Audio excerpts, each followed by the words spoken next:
ਮਹਿਲਾ ਪਹਿਲਾ। ਪੈ ਵਿੱਚ ਬਮਣ ਬਹਿ ਸਦਵਾਓ। ਪੈ ਵਿੱਚ ਚੱਲੈ ਲਖ ਦਰਿਆਓ। ਪੈ ਵਿੱਚ ਅਗਨ ਕਢੈ ਵਿਗਾਰ। ਪੈ ਵਿੱਚ ਧਰਤੀ ਦੱਬੀ ਭਾਰ। ਪੈ ਵਿੱਚ ਇੰਦ ਫਿਰੈ ਸਿਰ ਭਾਰ। ਪੈ ਵਿੱਚ ਰਾਜਾ ਧਰਮ ਦੁਆਰ। ਪੈ ਵਿੱਚ ਸੂਰਜ ਪੈ ਵਿੱਚ ਚੰਦ। ਕੋਹ ਕਰੋੜੀ ਚਲਤ ਨਾ ਅੰਤ। ਪੈ ਵਿੱਚ ਸਿੱਧ ਬੁੱਧ ਸੁਰ ਨਾਥ। ਪੈ ਵਿੱਚ ਆਡਾਣੇ ਆਕਾਸ਼। ਪੈ ਵਿੱਚ ਜੋਧ ਮਹਾਬਲ ਸੂਰ। ਪੈ ਵਿੱਚ ਆਵੈ ਜਾਵੈ ਪੂਰ। ਸਗਲਿਆਂ ਭਉ ਲਿਖਿਆ ਸਿਰਲੇਖ। ਨਾਨਕ ਨਿਰਭਉ ਨਿਰੰਕਾਰ ਸਚ ਏਕ। ਵਾਹਿਗੁਰੂ ਜੀ ਕਾ ਖਾਲਸਾ ਵਾਹਿਗੁਰੂ ਜੀ ਕੀ ਫਤਿਹ। ਗੁਰੂ ਸਵਾਰੀ ਸਾਧ ਸੰਗਤ, ਗੁਰੂ ਮਹਾਰਾਜ ਦੀ ਕਿਰਪਾ ਸਦਕਾ ਪਵਿੱਤਰ ਬਾਣੀ ਆਸਾ ਕੀ ਵਾਰ ਦੀ ਆਪਾਂ ਲੜੀਵਾਰ ਵਿਚਾਰ ਕਰ ਰਹੇ ਹਾਂ। ਇਹ ਚੌਥਾ ਸ਼ਲੋਕ ਹੈ। ਸ਼੍ਰੀ ਗੁਰੂ ਨਾਨਕ ਦੇਵ ਜੀ ਮਹਾਰਾਜ ਦੇ ਮੁਖਾਰਬਿੰਦ ਤੋਂ ਉਚਾਰਨ ਕੀਤਾ ਹੋਇਆ। ਸਤਿਗੁਰੂ ਜੀ ਕਿਸ ਤਰ੍ਹਾਂ ਅਗਿਆਨਤਾ ਦੇ ਪਰਦੇ ਦੂਰ ਕਰਦੇ ਹਨ ਤੇ ਗਿਆਨ ਦਾ ਪ੍ਰਕਾਸ਼ ਚਾਨਣ ਕਰਦੇ ਹਨ। ਕਈ ਵਿਦਵਾਨ ਕਹਿੰਦੇ ਨੇ ਕਿਸੇ ਜਗਿਆਸੂ ਨੇ ਸਵਾਲ ਕੀਤਾ। ਕੋਈ ਕਹਿੰਦਾ ਸ਼ੇਖ ਬ੍ਰਹਮ ਜੀ ਨੇ ਸਵਾਲ ਕੀਤਾ ਕਿ ਹੇ ਗੁਰੂ ਜੀ, ਇਸ ਸੰਸਾਰ ਦੇ ਅੰਦਰ ਭੈ ਤੋਂ ਬਿਨਾਂ ਵੀ ਕੋਈ ਹੈ?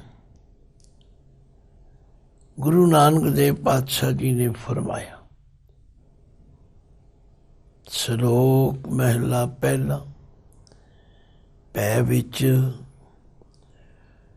ਇੱਕ ਤਾਂ ਪਾਠ ਕਰਦੇ ਸਮੇਂ ਪੈ ਵਿੱਚ ਤੇ ਰੁਕਣਾ ਹੈ। ਇਹਨੂੰ ਇਕੱਠਾ ਨਹੀਂ ਪੜ੍ਹਨਾ, ਕਿਉਂਕਿ ਵਿੱਚ ਦੇ ਚੱਚੇ ਨੂੰ ਸਿਹਾਰੀ ਲੱਗੀ ਹੋਈ ਹੈ, ਜਿਹਦਾ ਅਰਥ ਹੈ ਕਿ ਪਰਮਾਤਮਾ ਦੇ ਡਰ ਵਿੱਚ। ਪਵਣ ਵਹਿ ਸਦਵਾਓ। ਪਵਣ ਦਾ ਅਰਥ ਹੈ ਹਵਾ, ਤੇ ਹਵਾ ਸਦਾ ਚੱਲ ਰਹੀ। ਫਿਰ ਵਿਦਵਾਨਾਂ ਨੇ ਇਸ ਤੋਂ ਅੱਗੇ ਹੋਰ ਕਈ ਅਰਥ ਕੀਤੇ। ਕਿਧਰੇ ਠੰਡੀ ਹਵਾ ਚੱਲ ਰਹੀ ਹੈ, ਕਿਧਰੇ ਤੱਤੀ ਹਵਾ ਚੱਲ ਰਹੀ ਹੈ, ਕਿਧਰੇ ਹੌਲੀ ਚੱਲ ਰਹੀ ਹੈ, ਕਿਧਰੇ ਤੇਜ਼ ਚੱਲ ਰਹੀ ਹੈ। ਕਈਆਂ ਨੇ ਸਦਵਾਓ ਐਸੀ ਹਵਾ ਜਿਹੜੀ ਕਿ ਤਜਾਰਤੀ ਹਵਾ ਵੀ ਕਹੀ ਜਾਂਦੀ। ਇਹ ਉਹ ਹਵਾ ਹੈ ਜਿਹਦੇ ਨਾਲ ਸਮੁੰਦਰ ਵਿੱਚ ਰੁਕੇ ਹੋਏ ਜਹਾਜ਼, ਜਿਨ੍ਹਾਂ ਨੂੰ ਬਾਦਬਾਨ ਵੀ ਕਿਹਾ ਜਾਂਦਾ। ਬਾਦ ਦਾ ਮਤਲਬ ਹੁੰਦਾ ਹਵਾ, ਬਾਨ ਦਾ ਮਤਲਬ ਹੈ ਉਹ ਜਹਾਜ਼ ਜਿਹੜੇ ਹਵਾ ਨਾਲ ਚੱਲਦੇ ਨੇ। ਇਹੋ ਜਿਹੀਆਂ ਬੇੜੀਆਂ ਦੇਖਦੇ ਹਾਂ ਜਿਨ੍ਹਾਂ ਦੇ ਵਿੱਚ ਇੱਕ ਬਹੁਤ ਵੱਡਾ ਬਾਂਸ ਲੱਗਾ ਹੁੰਦਾ। ਬਾਂਸ ਦੇ ਨਾਲ ਇੱਕ ਬੜਾ ਕੱਪੜਾ ਮਜ਼ਬੂਤ ਬੱਧਾ ਹੁੰਦਾ, ਔਰ ਉਹ ਜਦੋਂ ਹਵਾ ਜ਼ੋਰ ਦੀ ਆਉਂਦੀ ਹੈ ਤੇ ਹਵਾ ਦੇ ਜ਼ੋਰ ਨਾਲ ਉਹ ਜਹਾਜ਼, ਜਿਨ੍ਹਾਂ ਨੂੰ ਬਾਦਬਾਨ ਕਿਹਾ ਜਾਂਦਾ, ਉਹ ਚੱਲਦੇ ਹਨ। ਗੁਰੂ ਕੇ ਇਤਿਹਾਸ ਵਿੱਚ ਵੀ ਜ਼ਿਕਰ ਆਉਂਦਾ ਕਿ ਇੱਕ ਗੁਰਸਿੱਖ ਜਿਹਦਾ ਨਾਮ ਭਾਈ ਜੀਵਾ ਕਿਹਾ ਜਾਂਦਾ, ਜਿਹੜਾ ਰੋਜ਼ श्री गुरु अमरदास जी वास्ते खिचड़ी ओगरा या दलिया बना के लियाउंदा सी। एक दिन वो कुदरती खिचड़ी बनाउण लगा ते अग बाले ते अग बड़े कोई ना, हवा हनेरी बहुत चले। वो अग नूं फूका मार मार के थक गए। आंदा है सच्चे पातशाह थोड़ी देर लई हवा बंद कर दूं, मैं खिचड़ी बना लवां फिर हवा चला दूं। कहंदे धन गुरु अमरदास जी ने कहा तू खिचड़ी ना बना ते हवा नूं बंद ना कर, हवा बहुत जरूरी है। आखणगा महाराज इहदे नाल की फर्क पैंदा, जे थोड़ी जी देर वास्ते हवा हनेरी बंद हो जाए, अग चंगी तरह बल पवे ते मैं खिचड़ी बना ला फिर चलती रहे।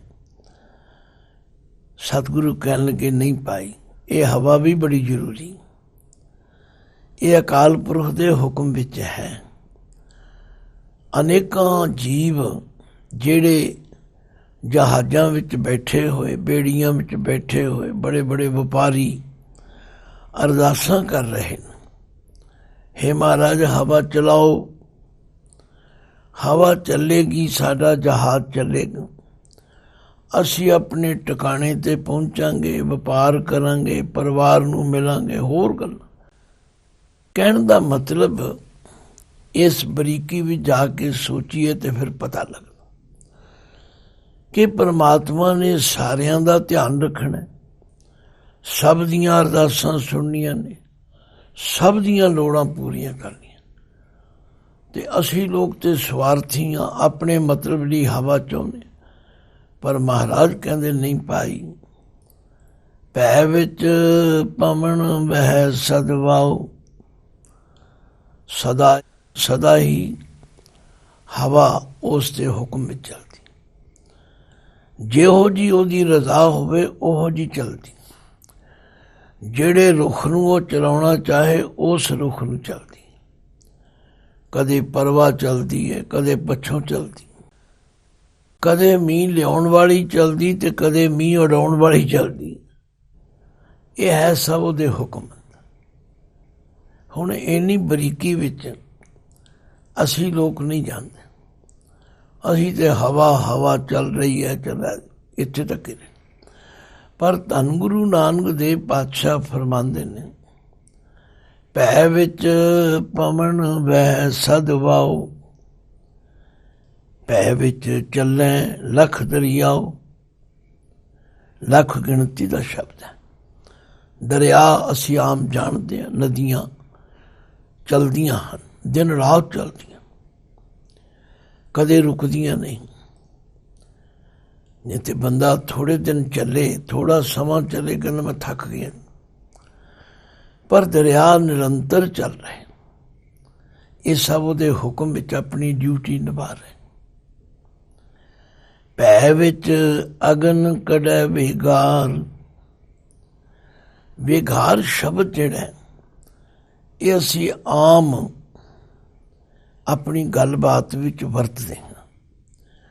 जिस काम दे करन फल स्वरूप करन वाले नूं कुछ ना मिले, वो कहंदा जी ते विगार ही है, फलाना ते विगारी फड़िया होया।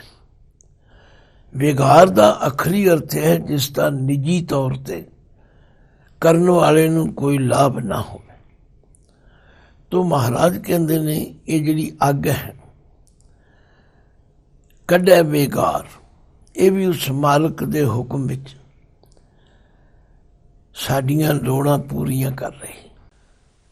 इहदे बदले विच अग नूं असी कुछ नहीं दे रहे। अग तां उस मालक दे हुक्म विच ड्यूटी निभा रही। भै विच पवन वह सदवाओ, भै विच चलै लख दरियाओ। भै विच अगन कढै बेगार, भै विच धरती दब्बी भार। आख्या देखो धरती उत्ते कितना भार है। किसी मनुख ते किसी व्यक्ति ते थोड़ा जिहा भार ज्यादा पाओ, कहना मैं मर चलिया जी, ਮੇਰੇ ਕੋਲੋਂ ਇੰਨਾ ਭਾਰ ਚੁੱਕਿਆ ਨਹੀਂ ਜਾਂਦਾ। ਪਰ ਧਰਤੀ ਉੱਤੇ ਕਿੰਨਾ ਭਾਰ ਹੈ, ਕਿੱਡੇ ਕਿੱਡੇ ਵੱਡੇ ਪਰਬਤ ਨੇ, ਕਿੰਨੇ ਜੀ ਜੰਤ ਨੇ, ਕਿੰਨੀ ਖਲਕਤ ਹੈ, ਸਭ ਧਰਤੀ ਉੱਤੇ ਹੀ ਭਾਰ ਪੈ ਰਹੇ। ਪਰ ਧਰਤੀ ਭਾਰ ਥੱਲੇ ਦੱਬੀ ਹੋਈ ਚੂੰ ਨਹੀਂ ਕਰ ਰਹੀ, ਆਪਣੇ ਮਾਲਕ ਦਾ ਹੁਕਮ ਮੰਨ ਰਹੀ। ਕਦੇ ਉਸਨੇ ਇਤਰਾਜ਼ ਨਹੀਂ ਕੀਤਾ ਕਿ ਮੇਰੇ ਤੇ ਮਾਲਕ ਇੰਨਾ ਭਾਰ ਪਾਇਆ। ਉਹ ਵੀ ਉਸ ਮਾਲਕ ਦੇ ਪੈ ਵਿੱਚ, ਹੁਕਮ ਵਿੱਚ ਚੱਲ ਰਹੀ। ਇੱਥੇ ਹੁਕਮ ਹੈ, ਇੱਥੇ ਪੈ ਹੈ, ਗੱਲ ਇੱਕੋ ਹੀ ਹੈ। ਭਾਵ ਉਸ ਪਰਮਾਤਮਾ ਦੇ ਬਣਾਏ ਹੋਏ ਪ੍ਰਬੰਧ ਸਿਸਟਮ ਦੇ ਅੰਦਰ ਹਰ ਚੀਜ਼ ਆਪਣੀ ਡਿਊਟੀ ਕਰ ਰਹੀ। ਪੈ ਵਿੱਚ ਇੰਦ ਫਿਰੈ ਸਿਰ ਭਾਰ। ਇੰਦ ਕਹੀਏ ਇੰਦਰ, ਜੋ ਬੱਦਲਾਂ ਦਾ ਰਾਜਾ ਕਿਹਾ ਜਾਂਦਾ, ਜਿਸ ਨੂੰ ਇੰਦਰ ਦੇਵਤਾ ਕਿਹਾ ਜਾਂਦਾ, ਉਹ ਵੀ ਸਿਰ ਭਾਰ, ਸਿਰ ਨੀਵਾਂ ਕਰਕੇ ਬਸਦਾ ਹੈ। ਇਹ ਉਹਦੇ ਹੁਕਮ ਅੰਦਰ ਹੈ। ਪਾਤਸ਼ਾਹ ਨੇ ਬੜੇ ਪ੍ਰਮਾਣ ਦੇ ਕੇ ਸਮਝਾਇਆ। ਆਖਿਆ ਜੈਸੇ ਧਰਤੀ ਉੱਪਰ ਮੇਘੁਲਾ ਬਰਸਤ ਹੈ,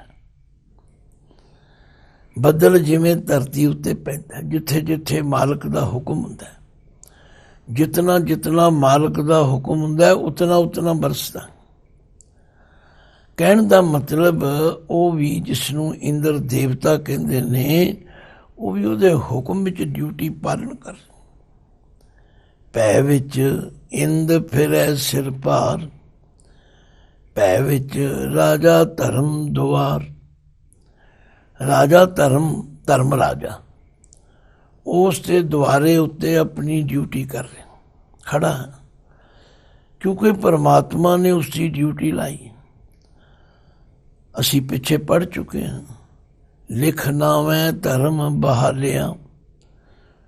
ਉਸ ਪਰਮਾਤਮਾ ਨੇ ਧਰਮ ਰਾਜੇ ਦੀ ਡਿਊਟੀ ਲਾਈ ਹੈ ਵੀ ਇਹ ਜਿਤਨੇ ਜੀਵ ਹਨ, ਇਹਨਾਂ ਦਾ ਲੇਖਾ, ਇਹਨਾਂ ਦਾ ਹਿਸਾਬ ਕਿਤਾਬ, ਇਹਨਾਂ ਦੇ ਕੀਤੇ ਹੋਏ ਕਰਮਾਂ ਦਾ ਵੇਰਵਾ ਤੂੰ ਲਿਖਣਾ। ਉਹ ਆਪਣੀ ਡਿਊਟੀ ਕਰ। ਰੋਜ਼ ਅਸੀਂ ਪੜ੍ਹਦੇ ਹਾਂ, ਚੰਗਿਆਈਆਂ ਬੁਰਿਆਈਆਂ ਵਾਚੈ ਧਰਮ ਹਦੂਰ, ਕਰਮੀ ਆਪੋ ਆਪਣੀ ਕੇ ਨੇੜੇ ਕੇ ਦੂਰ। ਭਾਵ ਇਹ ਸਾਰੇ ਉਸ ਮਾਲਕ ਦੇ ਡਰ ਵਿੱਚ, ਹੁਕਮ ਵਿੱਚ ਚੱਲ ਰਹੇ। ਜੋ ਜੋ ਮਾਲਕ ਵੱਲੋਂ ਡਿਊਟੀ ਲਾਈ ਹੈ ਉਸ ਨੂੰ ਦਿਨ ਰਾਤ ਨਿਭਾ ਰਹੇ। ਉਹਦੇ ਵਿੱਚ ਕਿਸੇ ਤਰ੍ਹਾਂ ਦੀ ਕੋਈ ਅਣਗਹਿਲੀ, ਕਿਸੇ ਤਰ੍ਹਾਂ ਦਾ ਕੋਈ ਗਾਫਲਪੁਣਾ ਨਹੀਂ ਕਰ ਸਕਦਾ। ਪੈ ਵਿੱਚ ਸੂਰਜ, ਪੈ ਵਿੱਚ ਚੰਦ, ਉਹਦੇ ਹੁਕਮ ਵਿੱਚ ਸੂਰਜ ਚੜ੍ਹਦਾ ਹੈ, ਉਹਦੇ ਹੁਕਮ ਵਿੱਚ ਸੰਸਾਰ ਨੂੰ ਪ੍ਰਕਾਸ਼ ਦਿੰਦਾ ਹੈ। ਦੇਖੋ ਇਹ ਵੀ ਕਮਾਲ ਦਾ ਪ੍ਰਬੰਧ ਹੈ। ਕਿਧਰੇ ਦਿਨ ਹੁੰਦੀ ਹੈ, ਕਿਧਰੇ ਰਾਤ ਹੁੰਦੀ, ਕਿਧਰੇ ਸੂਰਜ ਚੜ੍ਹ ਰਿਹਾ, ਕਿਧਰੇ ਛਪ ਰਿਹਾ। ਸੂਰਜ ਨਾ ਚੜ੍ਹੇ, ਰੋਸ਼ਨੀ ਨਹੀਂ ਹੁੰਦੀ, ਸਬਜ਼ੀਆਂ ਨਹੀਂ ਪੱਕਦੀਆਂ, ਫਲ ਨਹੀਂ ਪੱਕਦੇ। ਡਿਊਟੀ ਹੈ। ਇਹ ਵੱਖਰੀ ਗੱਲ ਹੈ ਕਿ ਅਸੀਂ ਕਦੇ ਇੰਨੀ ਬਰੀਕੀ ਨਾਲ ਸੁਣਨ ਦੇ, ਵਿਚਾਰਨ ਦੇ ਆਦੀ ਨਹੀਂ ਰਹੇ। ਪਰ ਰੋਜ਼ ਆਸਾ ਕੀ ਵਾਰ ਦੇ ਕੀਰਤਨ ਕਰਨ ਦਾ ਮਤਲਬ ਕੀ ਹੈ ਕਿ ਸਾਨੂੰ ਪਰਮਾਤਮਾ ਯਾਦ ਰਹੇ, ਉਹਦੀ ਸ਼ਕਤੀ ਦਾ ਸਾਨੂੰ ਗਿਆਨ ਰਹੇ, ਉਹ ਕਿਤਨਾ ਸਮਰੱਥ। ਪੈ ਵਿੱਚ ਸੂਰਜ, ਪੈ ਵਿੱਚ ਚੰਦ, ਕੋ ਕਰੋੜੀ ਚਲਤ ਨਾ ਅੰਤ। ਕਿੰਨਾ ਸਫ਼ਰ ਕਰਦੇ, ਕੋਈ ਮਿਣ ਸਕਦਾ, ਕੋਈ ਉਹਦੀ ਪਮੈਸ਼ ਕਰ ਸਕਦਾ। ਕੋ ਇਹ ਪੁਰਾਣੇ ਸਮਿਆਂ ਵਿੱਚ ਮਿਣਤੀ ਦਾ ਇੱਕ ਸੀ ਵੀ ਇੰਨੀ ਸਫ਼ਰ ਨੂੰ ਕੋ ਕਿਹਾ ਜਾਂਦਾ। ਸਾਡੇ ਦੇਖਦਿਆਂ ਫਿਰ ਮੀਲ ਬਣ ਗਏ, ਹੁਣ ਕਿਲੋਮੀਟਰ ਬਣ ਗਏ। ਗੱਲ ਉਹੋ ਹੀ ਹੈ ਕਿ ਜਿਹੜਾ ਸੂਰਜ ਤੇ ਚੰਦਰਮਾ ਸਫ਼ਰ ਤੈਅ ਕਰਦੇ, ਕਰੋੜਾਂ ਕੋਹ ਹੈ। ਬੰਦਾ 2-4 ਮੀਲ ਚੱਲੇ, ਕਹਿੰਦਾ ਮੈਂ ਥੱਕ ਗਿਆ। मेरे को हुण तुरिया नहीं जांदा। पर सूरज ते चंद्रमा करोड़ां कोह दा सफ़र तय कर चल ही रहे, उन्हां नूं रुकण दी आग्या ही नहीं हैगी। उन्हां दे चलन दा कोई अंत ही नहीं हैगा, अखीर ही नहीं हैगा। पता नहीं कदों तो तुर रहे ने, कदों तक तुरे रहणगे। आख्या भै विच सूरज भै विच चंद, को करोड़ी चलत न अंत। करोड़ां कोह दा सफ़र तय कर, किधरे अंत अखीर है ही नहीं, किधरे रुकण दा फुल स्टॉप है ही नहीं। फिर आख्या भै विच सिद्ध बुद्ध सुर नाथ। ये अखर असीं आम तौर ते वरतदे। सिद्ध का मतलब है जोगियां विच जिसने सिद्धि प्राप्त कर ली होवे। 8 सिद्धियां नूं जिन्ने पूरा कर लिया उन्हां नूं सिद्ध किया जाता। इसे तरह बुद्ध बुद्धिवान, कई महात्मा बुद्ध की गल करते हैं पर नहीं, इत्थे टुकदा है कि उस परमात्मा दे पैदा कीते हुए ज्ञानवान, जिन्हां नूं जगत दे मायक बंधना तो मुक्त ये ज्ञान हो गया कि ये सब कुछ परमात्मा ने साडी सहूलत लई पैदा किया।